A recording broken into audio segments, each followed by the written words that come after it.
Last year on Valentine's Day, I broke down how in the world did a mountain boy like Goku manage to get a woman like Chi-Chi and marry her no less.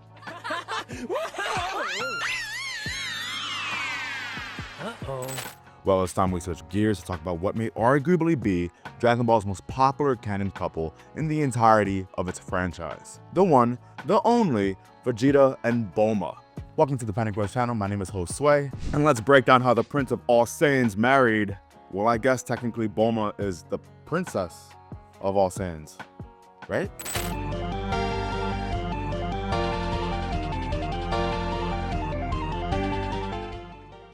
In all Dragon Ball, there's probably no romantic relationship that's explored deeper than Vegeta and Bulma. Now, we did see Gohan and Vidal's early relationship for a good chunk with the Buu Saga, but once the two of them got married, their relationship was practically not a thing, except for some filler in Super, sure, but without a doubt, it's Vegeta and Bulma with the absolute most development when it comes to their love story, which, funny enough, started on a completely different planet than Earth, if you want to consider it starting there. Vegeta and Bulma never crossed paths while on Earth, but instead on Namek in chapter 73 of Dragon Ball Z. While they never officially exchange a word, in the anime Bulma does mention how cute Vegeta is. This Vegeta she thinks is cute. I guess she's not completely wrong? I mean, yeah, I guess he's like sexy compared to like Dodoria. There's not a lot of options on Namek, to be honest with you. But he called her, in response, an idiot. So, the love died really quick, yeah? It's pretty well known that if there's anyone on Namek that she did think was cute, it was Zarbon. But that also died the second Zarbon transformed into this extremely ugly frog secondary form, which is natural. Zarbon wasn't really a looker in his transformation. But after Vegeta did his thing, the two still don't really have any exchanges. He approaches Krillin for the Dragon Ball, then immediately flies off. The Z-Fighters move locations, stranding Bulma in a little crease of a canyon, and she unfortunately becomes pretty irrelevant for the rest of the arc. They never cross paths again during their time on Namek. And this is pretty important when you consider that there were never any plans for Vegeta and Bulma to get together. Like, at all. They were not supposed to be in a relationship. The original intention for the series was for it to end at the Frieza saga, with Goku becoming the legendary Super Saiyan. Toriyama, as we all know, had a tendency to kind of write on the fly, just creating humongous plot points just on a whim. He was crafting peak as he went along, and as such, we finished the Frieza saga with absolutely no conversations taking place between Bulma and Vegeta until they get back to Earth. And even then, those conversations were largely about the situation at hand, concerning reviving Goku and Krillin. And the entirety of Dragon Ball continued into the Android saga due to the immense popularity of the series. It was pretty clear that what largely pushed these two to become a couple was Akira Toriyama's desire to introduce Trunks into the story. Needing an explanation as to how this brand new character can become a Super Saiyan, it was clear Toriyama needed Vegeta to be the father, leaving us with one question: who's the mother? Well, Bulma. Bulma was chosen simply because of how similar her attitude is to Vegeta's. Future Trunks revealing who his parents are is quite possibly a bigger surprise than almost anything else that came before in this series. My wife jumped into Dragon Ball Z blind and was flabbergasted that Vegeta and Bulma got together. Honestly, seeing her reaction was one of my favorite moments watching Dragon Ball Z with her. And while it made sense in Toriyama's head, it was a shock to all of us because while a couple of chapters by this point have passed since the end of Namek and we only had one slightly romantic hint by this point between the two, when Bulma offered her place to the Namekians to stay while they wait for the Dragon Balls, she also offered her place to Vegeta, and she specifically says in the manga, "Just don't do anything naughty, I know I'm hard to resist." To which Vegeta responds with, "What a vulgar creature."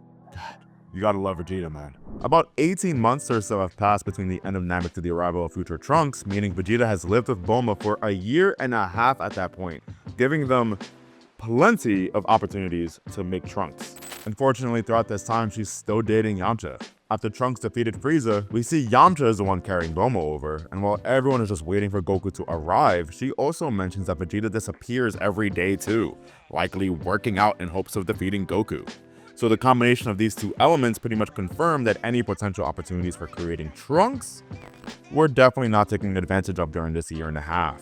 No building of their relationship took place whatsoever, likely with them just keeping their distance and only interacting when necessary.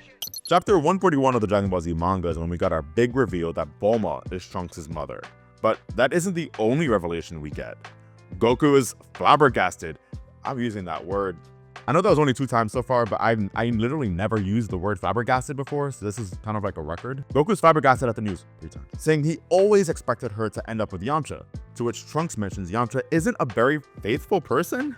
I guess there's no better time to get into this tangent, but bro, Yamcha sucks. Like, he truly fucking sucks.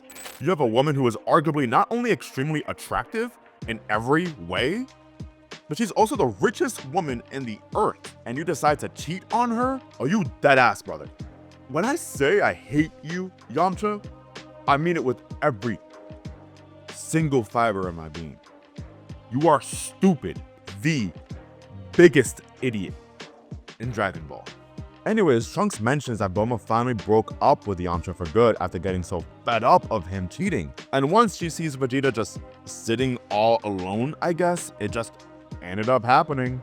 Crazy, because in the following chapter, Vegeta literally threatens to kill her after she suggests destroying the androids ahead of their attack. He really has a way with words. Goku accidentally brings up taking care of the baby to Bulma at this time, leading Yamcha to mention it's about time they get married and create a family. Honestly, I can only imagine this was a diversion from Toriyama to plant an idea to readers that Goku may have changed history at this moment, that Trunks won't get born because Yamcha actually decides to man up and lock Bulma down. But nah, Yamcha still ends up fucking sucking and they still end up breaking up nonetheless. At this point, we're all familiar with how much filler the original Dragon Ball Z anime had. Goku and Frieza's fight lasted so much longer than it needed to be, and the entire filler saga was added with the Garlic Jr. arc. Little things like Gohan visiting back home during his year of training, or even during this following period of time off as the Z-Warriors trained to fight against the androids in 3 years' time, gave us little gems like the Goku and Piccolo driving episode. Well, something I would go to bat for that was a phenomenal addition was little moments of Bulma taking care of Vegeta and checking in on him throughout this time. You see, in the manga, we don't get any of this. The last we see of Vegeta is him threatening Bulma like I mentioned previously, him flying off and demanding Dr. Briefs to train the same way Goku did. That's it. The next time we see him is 3 years into the future with his fight versus Android 19. The anime managed to give us these little moments of nuance between the two.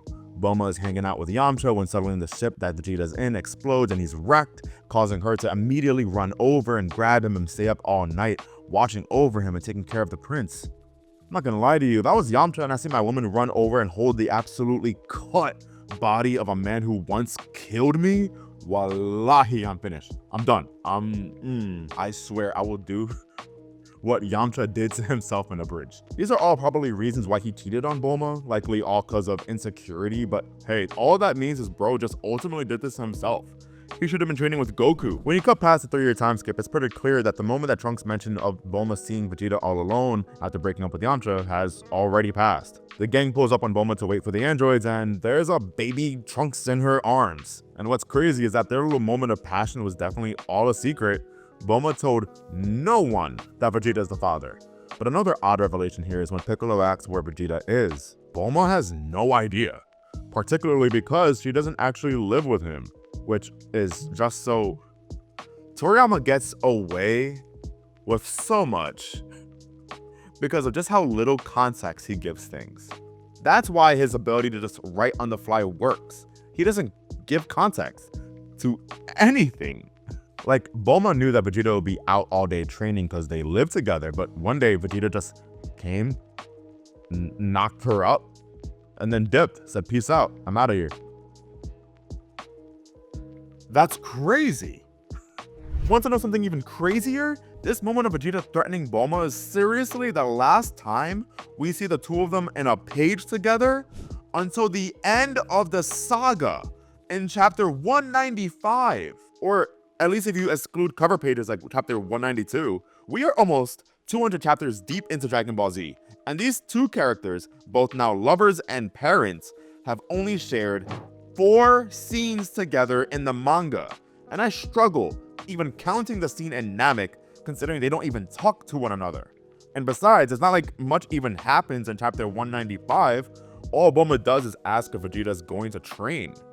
I just find it absolutely insane, completely just remarkable that this is majority of everyone in the Dragon Ball Z's fandom's favorite couple, and yet the build up to their relationship, I hate to say it, it's literally non-existent.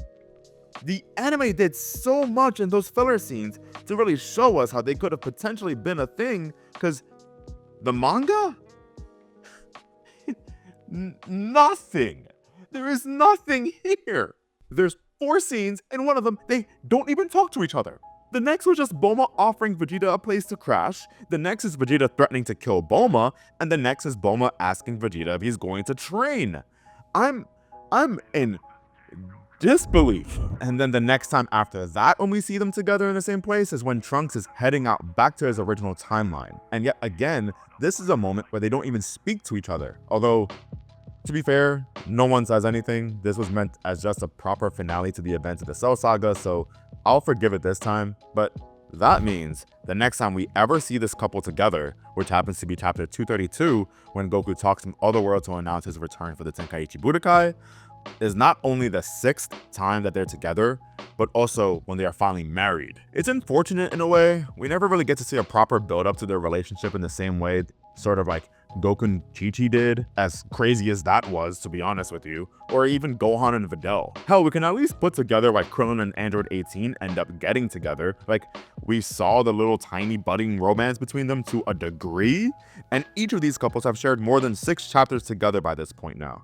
Granted, most of Krillin and 18's were actually as adversaries, but still, we never get any sort of details as to how their marriage ceremony went, who attended, what happened, nothing. When you take the manga and just the manga at face value, this relationship just feels like it has no weight, like whatsoever. So why does everyone in the fandom love this couple so much? Well, funny enough, I think a lot of the magic of this relationship comes after the marriage. For Goku and Chi-Chi, as well as Gohan and Videl, most of their cutest moments came in the build up to their actual marriage. For Gohan and Videl, we all remember those moments of training and working together while they were at school. And I mean, her turning into the Great Saiyaman 2 for Wrath of the Dragon is just so top tier.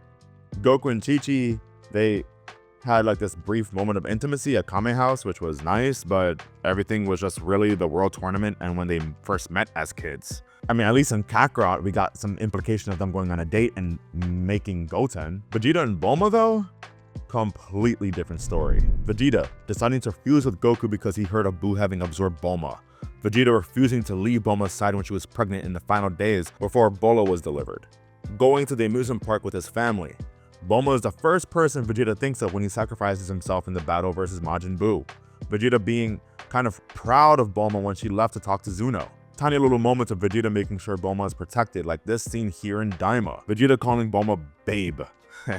And who can forget the big one, Vegeta screaming, "Don't touch my Bulma," after she got slapped by Beerus, the god of destruction who just minutes prior he was revering and fearful of. The second Bulma gets hurt, he manages to land a punch on Beerus, something Goku wasn't even able to do as Super Saiyan 3.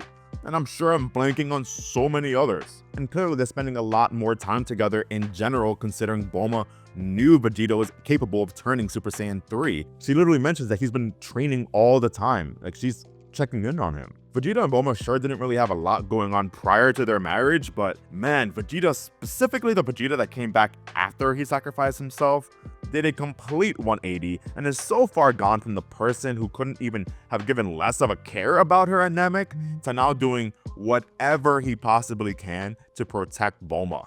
And I think that's why we all care about this relationship so much. And so much of it is actually thanks to Dragon Ball Super.